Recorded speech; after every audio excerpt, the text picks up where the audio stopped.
Hi guys, welcome to the channel. My name is Susie and this is my Madrid life. Today we are talking about why I moved to Spain from the United States. Hi everybody, welcome to the channel. My name is Susie. This is my Madrid life.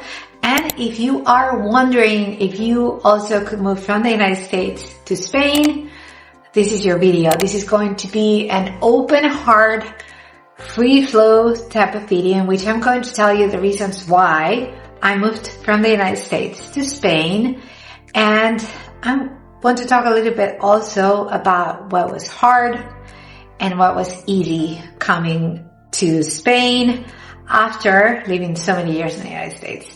So first things first, I'm a 52-year-old woman. I was born here in Madrid, in Spain, and I moved to the United States 18 years ago. I was in the United States 18 years and then I moved back to Spain. Why did I move back, you'd ask? And I could pinpoint to a couple of reasons why, but honestly, the stars sort of aligned. It was not just one single thing, or there were things that pushed us forward to taking this decision, but there was not just one thing. So first things first, for context, I was born here. I lived in the United States till I was 34 years old. And then I met my husband. I moved to the United States with my son, who at the time was almost 4 years old. And it was a very I think it was a very brave decision, especially because my son was very young. Also because I was leaving everything behind. And I did it for love. Very, it's like in the movies, I did it for love. So it was a hard decision, but it was also a very easy decision because at that point in my life, it was what I wanted to do, which maybe sounds a little bit selfish, but it was what felt right to do at the time. So I lived in the United States 18 years and I was working in the United States full time. I've always been a working mom, except for when I landed in the United States the first 2 years. Well, again, for context, I landed in 2007. It took a while for me to get the paperwork to be able to work. And by the time I got the paperwork, it was 2008 and I got my work permit, my green card, and it was in the middle of the recession. Nobody wanted to hire me. And I was really used to working, to being independent, to being able to handle my own money. It was a really hard adjustment because on top of everything else, I didn't know anybody. I didn't have any contacts. I was used to being in Madrid, surrounded by family. I'm one of 21 cousins. I have a ton of friends in Madrid, and it was really, really hard. I had to start from zero and I had to start putting myself out there, which was exhausting. Also because I had my son who was 4 years old and he needed to socialize. I needed to socialize too. Let's be honest. But, it was very hard for both of us. I think it was probably more harder for him than it was for me because I'm very social and very open. And I spoke English pretty well at the time. My son did not speak a word in English.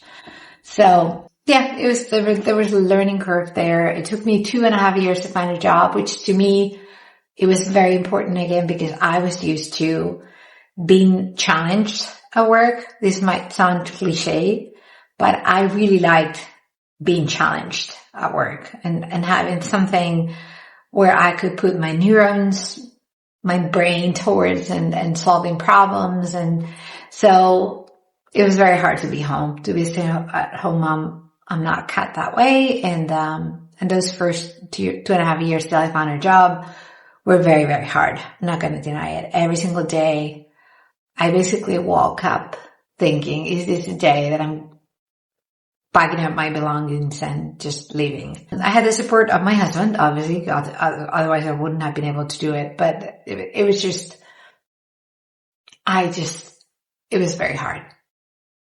Then over time, things got easier, but moving forward 18 years later, my husband wanted to retire. He has a very, very demanding job. He was very stressed and he kept saying, I can't wait for retirement. I can't wait for retirement. And he really wanted to retire, but I was a consultant at the time and we didn't have health insurance. Our health insurance was through him, so he couldn't retire. And there was no opportunity for me to convert at the job that I had. So everything aligned. We bought an apartment here in Madrid where I am right now. And initially we wanted to have this apartment just for vacation because all these years, these 18 years, we were coming back to visit and we were staying with my parents, which obviously my parents are not getting any younger. And it strains their, it's like invading their home. We wanted to have a place for ourselves. So we bought this apartment, but initially it was just to be here for the holiday, for vacation time. We bought this apartment in 2024. And then in 2025, we came for the summer and we were here and we were like, I wonder what it would be like to live here full time. My husband loves Madrid. I told him, well, I could try and find a job in Madrid. And surprisingly, the job market in Madrid is like exploding. There's so much work, especially for what I do, which I'm a business analyst. So I started getting a lot of interviews and one of the interviews popped and I got an offer. I got a really, really good offer. The offer was better than actually I was anticipating because I had a budget in which things would make sense and what they offered me was better. So honestly, I can't complain. I'm very happy. And then on top of everything, my dog was old. She was 12 years old and my husband and I were like, so if you find a job in Spain, what do we do with Annie?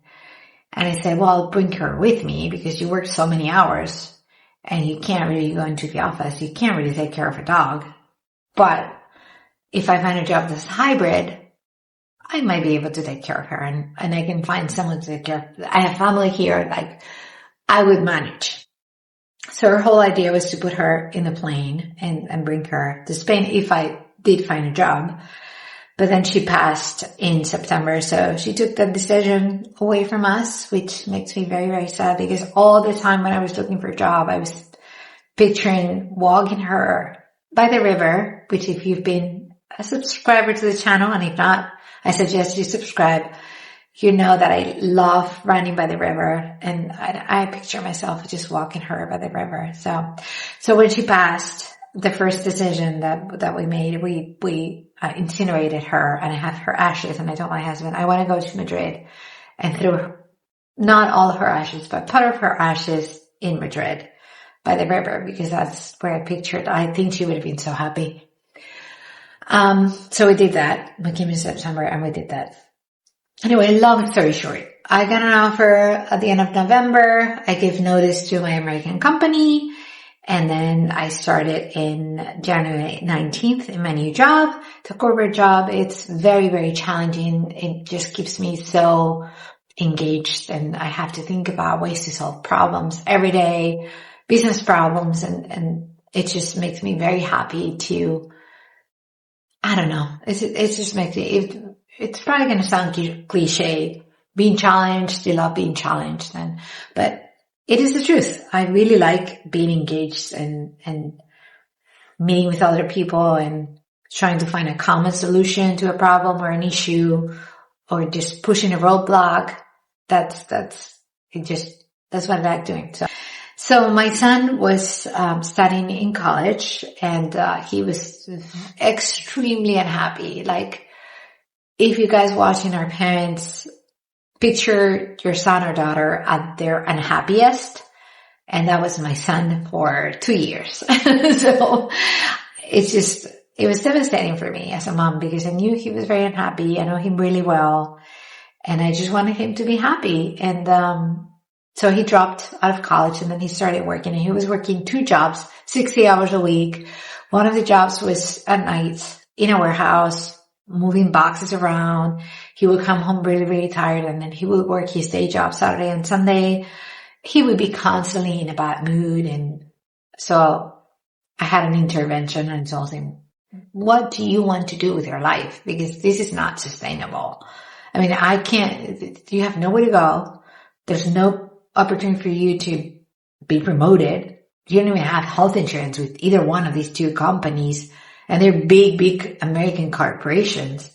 So I was like, what do you want to do? And he came back to his dream when he was a little kid. He was like, I always wanted to be a pilot, a commercial pilot. And I'm not going to say that, I know we're fortunate that we can pay for his commercial pilot training. So I looked into it. One of my cousins has a very good friend who's a pilot, and I talked to him on the phone, and he said these are the schools that he should go in Madrid. There's a really, really good one in Madrid. So I talked to the school in Madrid, and I told my son, look, these are the options right here. You're doing this, and we really want to move to Madrid. I'm doing interviews. It's going to pop because I'm doing so many interviews. Something's going to happen. I mean, it would be really just in terms of statistically, I'm doing so many interviews. Something's going to happen. So I'm going to get one of these jobs, and they're all good jobs, good opportunities. So we could go to Madrid and you could go to pilot school there. And we made a list with pros and cons, and he was kind of on the fence, but then he made the decision on his own. He came to me one morning. He said, I want to go with you to Spain. So if you do get a job, I'll go with you. So we packed our belongings, and my son and I are here. My husband is still behind us. He's going to sell the house and then move with us. That's the plan. And he can't wait. Like, I speak with him every single day for like an hour and a half, and he just can't wait to come back, to come here with us. I have to say, I have a very good friend. She's from Uruguay, and I met her in the United States. We were very good friends. She moved back to Uruguay with her family. She had 3 kids. And she told me, when you go back home, lo bonito es más bonito, lo feo es mucho más feo, which means what's pretty is really pretty when you go back home. What's ugly, it's really, really ugly. And I was just chatting with her like 2 minutes ago. And I told her, you know when you said this? And she remembered exactly. She was like, oh my God, you have such good memory. Which it just made an imprint in my mind. I told her, I find even the ugliest things, I know they're ugly, but I like them because they reassure me that, because I grew up here. So, they just make me, they're familiar. So even if they're not perfect, they just make me very, very comfortable. So, now, what have we found hard? I think for my son, for example, it's been hard to leave his independence behind, because in the United States he was driving, he had a car. Here we don't have a car. He can go anywhere in the subway. But I think he liked driving, and he misses driving definitely, because he verbalizes that. So, but soon we will be able to drive, because I plan of getting my hands on a car. So that was hard for him. But other than that, he's doing really well, given how much of a life change this is for someone who's 22. It's in the middle of your life. And if you have kids this age, or even maybe a little bit younger, you know how hard this would be on your kids. So, but for him, I think he was at that point where he knew his situation was unsustainable. He was really working very, very hard, and there was no way out for him to, again, be promoted or find a different job. And we were concerned about him being a commercial pilot in the United States with things going on the way they're going on, because the job market just for pilots is just not as good. And the commercial pilot license in Europe versus the one in the United States, it's just accepted in more countries. So if he ever had to emigrate and go somewhere else, the commercial pilot license from Europe would have more weight than the one from the United States, which is something, looking ahead, you have to factor in as well. So he hasn't started the classes yet, but he's starting very, very soon, and he's very excited about that. And for me, obviously, I came to a city I hadn't lived in 18 years, but still the essence of Madrid is more beautiful than ever. Like, honestly, it's just such a vibrant city, and it has everything I could possibly want, because it has a lot of places to run. I'm a very active person. So I really enjoy that. And also, I just think the lifestyle is more like social. For example, at work, from day one, I haven't had a cup of coffee by myself ever. Like someone's going to the machine to get coffee. That person asks around, I'm going to the machine to get coffee. Does anybody want coffee? Which is something I've worked 18 years in the United States. No one ever asked me, I'm going to the machine. Does anybody want coffee? Can I bring you coffee back? It's just not a thing that happens. Like everybody will just go to the coffee machine, get their coffee and come back. And there was no, I'm going to grab food. Do you want to come with me? It never happened to me. And maybe it was just me, but in Spain, before I left to go to the US, and now that I'm back, that's still that way. And I was talking to my husband saying, well, in Spain this happens, like they never let you eat alone when you're the new girl. And he was like, well, I'm sure it has changed.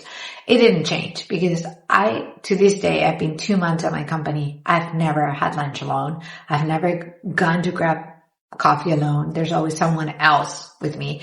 And it's just very social. Even at work, you have the opportunity to chat. Even if it's only 10 minutes, you have the opportunity to chat with other people about what they're doing for the weekend and their kids, their families. It's just very, very social. Also, I see friends all the time. I kept in touch with my friends all throughout these 18 years. When we came back, I would see them. They received me with like open arms. Like everybody was so happy to have me back. And it's like I never left, honestly. Other than the city's more modern, more organized. It's cleaner than I remember it. Not that it was dirty, but now it's spotless. I am at that point where I'm still like in the honeymoon phase and everything looks fantastic. I'm sure in the future, maybe something will not be as fantastic.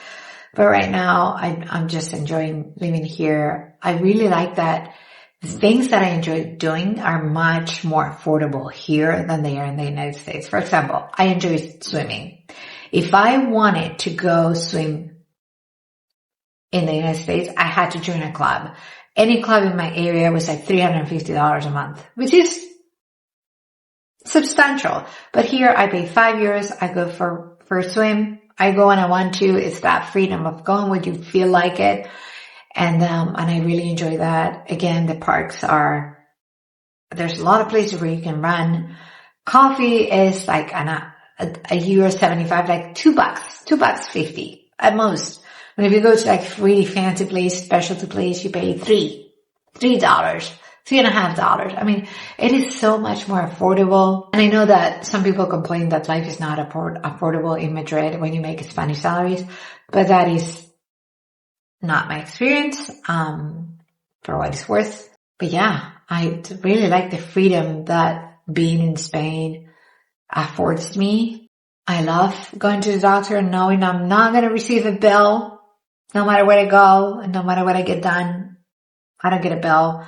I love the doctors are really friendly here. They are not just business. I don't know. And if you have only lived in the United States, this is very, very hard to understand. But in Spain, I can't speak for other countries and I can't speak for other people's experiences. I can speak for mine. Doctors tend to be very friendly. It is purely vocational. There's no one that gets rich being a doctor. So whoever's a doctor is because they really enjoy helping people, healing people, walking people through health issues.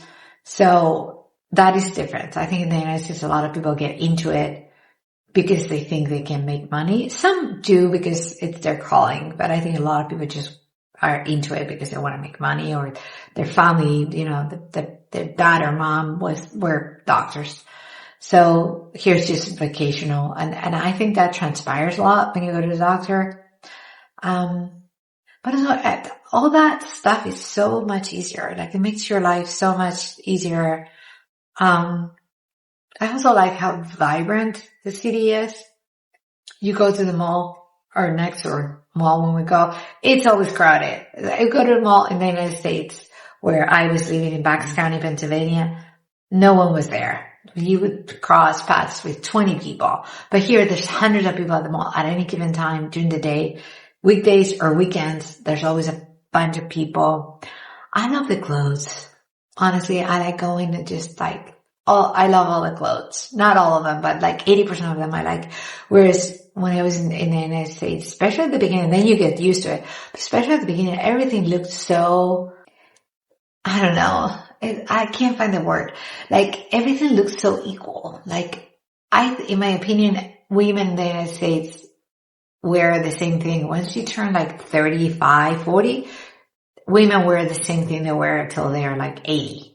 I think it's the same kind of clothes. It's very hard to see women wearing something different. Whereas in Spain, it's the other way around. You go to Zara or Mango, which are very common, brands here, and you see women who are 60, 70 buying clothes from Mango and Zara, which are very youthful, and like people wear youthful things. And that makes me happy because it's sort of like saying age is just a number. Like, this is, like my personal life. I don't care. Like really, in my opinion, women and men, they don't care as much what they wear as they care in the United States. I think in the United States, there's certainly like a uniform for men of a certain age. They wear the same thing. And, if you're like a cool 40-year-old, you wear a hat and shorts, cargo shorts and a t-shirt, like a baggy t-shirt, which to me doesn't sound enticing at all. I am sorry for whoever wears that. You do you. But to me, I would like to just see men wearing something more appealing, and I don't know. But again, you do you. I'm not saying that what you're doing is wrong. It's just my personal preference. So I like that as well. And then the food is so good. And there's so many different types of restaurants in Madrid. Like there's so many different foods. Madrid right now has 30% immigration, which is really high. Even in the United States, we don't have 30% immigration. So I really like the different types of cultures, and every single neighborhood has their own vibe. There's a lot of festivals every weekend. Even in the wintertime, there's things going on. There's museums that have free hours where you can just go and just access the museum for free, like Prado Museum, Reina Sofia Museum, Tita Museum. These are like large museums, and they're free at least one night a week. So I really enjoy that you can do a lot of things with that, spend a lot of money. And so even if you're in a pinch, you can actually be out there and just, you can people watch. You can sit on a bench and just see people walking by in your local park. And it's just like, because we are very outdoorsy. Like Spaniards like being outdoors, but we don't like being in the houses. And that's probably a function of having smaller, places to live in. But even I think we like being outdoors. So I don't know if it's because our places are small, or because our places are small because we like being outside, and then why are we going to have a big place? It's not worth it. So yeah, so someone was asking a couple of videos ago if, what was the hardest thing to do? And they were asking specifically about public transportation. It's been very easy to adjust to public transportation because the public transportation in Madrid is second to none. It's really, really, really good. So that was very easy. Now, I get a company car through my job, so that should be coming the next month or so. And I'm going to be very happy to have a car because then we can branch out and leave Madrid and go on day trips and do other things. But it's really not a necessity. It's not like in the United States where you actually need a car because you can't walk anywhere. Here, I walk to the store, to the grocery store. I walk to the mall. I walk to the movie theater. I went to the doctor. I went to the dentist. I walk to the library. I walk to work. There's nothing I don't work. I walk to the bank. I walk to the pool. I walk to get my nails done. I walk everywhere. So like in my neighborhood, I have a lot of things that I could not even dream of having in the United States, even though I lived in a really, really nice place. I'm not complaining about where I lived in the United States, even nice neighborhood. But yeah, it's just the convenience of having everything local. And in the States, every single time that I had to forgot something for a recipe. It was a 45-minute hike to ShopRite and then back with a car. But here, the grocery store is across the street. So it's like, all in all, 12 minutes. So, I mean, there's not much you can complain about. So, yeah. So we're very happy, you guys. I mean, honestly, I'm still thinking every morning when I wake up, I can't believe I'm here. It was the best decision we could make. The last 3-4 months, I was very, very unhappy in the United States. I did not have a job that was rewarding. I did not have a way to improve my career because I don't know about you guys, but I found that the job market was just not doing well. And my son wasn't doing well either. And I am a mom first and foremost. And I really wanted him to have a change and like a fresh start, which these afforded us to do. But also, it's not a fresh start because this is where we're from and we have family. And I see my cousins every other week. And I just love being in a familiar place where I know if something happens, family's around. Whereas in the United States, I had my husband's family, but it's a small family. It's not a big family like I have here. He doesn't have cousins. He has one cousin. I have 21. And, we go to a restaurant for a celebration and we fill the space. It's all of us, it's just us. It's just our family. So I really like that. I can't wait to celebrate Christmas here because I picture having my parents here and some of my uncles and maybe my cousins and just not being able, like having people everywhere in this small apartment and just having kava and just, I don't know, having our grapes for New Year's Eve. I just can't wait for Christmas, to be honest, to celebrate Christmas here. I have things in my mind of, honestly, I'm so happy to be back. And, this was the best decision for us at this time in our lives. And if you have any questions, if you're watching this, you probably have a lot of questions. If you have any questions, let me know in the comments below. I'll try and answer them.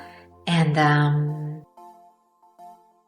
this is it, you guys. If you want to watch last video, you can watch here.